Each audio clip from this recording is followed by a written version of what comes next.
Back in the late 90s, Calvin Klein hired a slew of rock musicians to model for their new line of jeans called Dirty Denim. One of those musicians was then Korn drummer David Silveria. There was much criticism coming from the metal world for Silveria partaking in the campaign. One person who was pretty vocal about the situation was Slipknot frontman Corey Taylor, who at the time was quoted as saying, "Today's underground hero is tomorrow's effing Calvin Klein jeans commercial.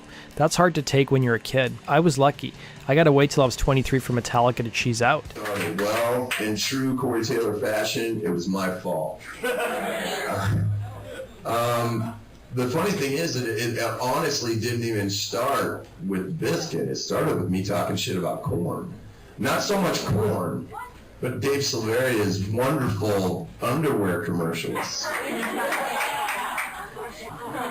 It was a matter. We were out on Ozfest '99, and we're in this truck stop somewhere in Texas, right? So everything's just kind of got dust and oil on it.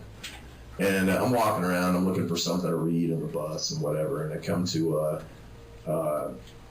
it wasn't Revolver. I think it was like Hit Parader when it was out. And I'm like, it's like 2 in the morning. I don't really care at this point. It's something to probably take with me in the shitter.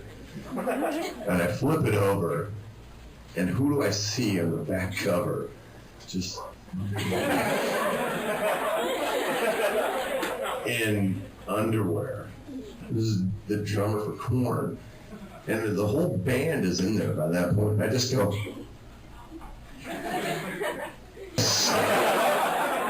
Clown loses his shit. He just throws his hat and just like, "This is coming to," you know? Joey's just staring at it. He's just like,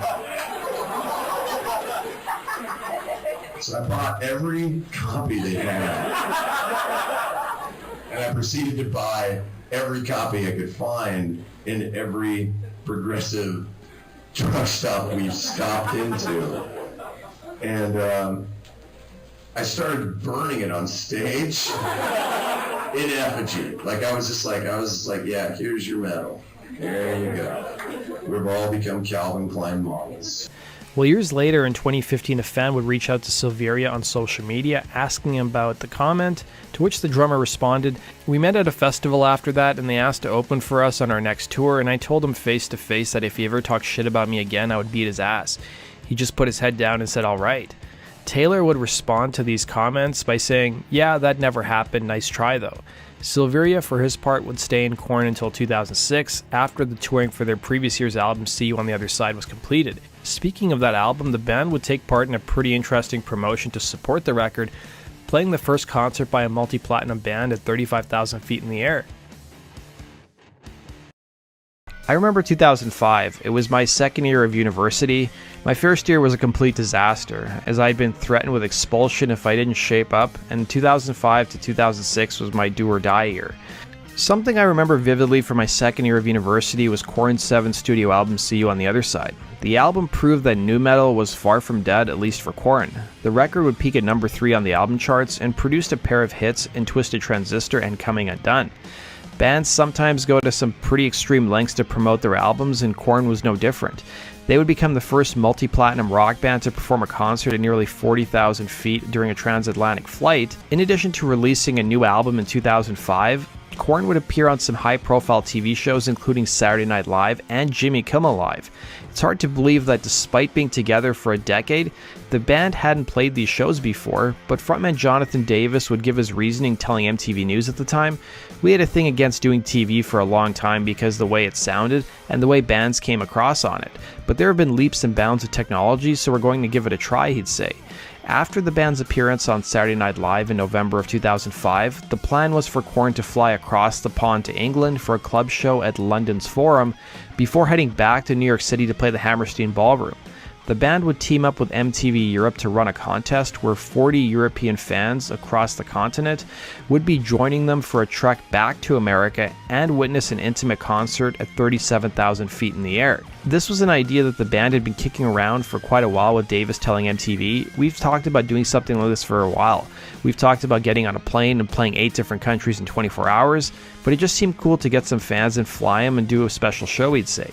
The airplane concert would take place around November 29, 2005, and it was done to celebrate the release of the band's 7th studio album, See You on the Other Side, which came out about a week later. The concert would be taped for a DVD release titled Korn Live on the Other Side, which also had footage from their Hammerstein Ballroom show in New York City. Korn's show at the Hammerstein Ballroom was their first headline performance in the US since the departure of their guitarist Brian Head Welch earlier in the year, and the airline concert would air as part of a half-an-hour special the band was doing on MTV2. Not only did the concert feature winners from MTV Europe, but it also featured 8 service members from the US military who were on a break from their deployments from either Afghanistan or Iraq. The band would end up performing a 5-song set while the plane flew over Iceland and Greenland, and included the songs Blind, Freak on a Leash, and Got the Life. Davis would tell MTV how the gig worked, telling the network, "We used battery-powered practice amps.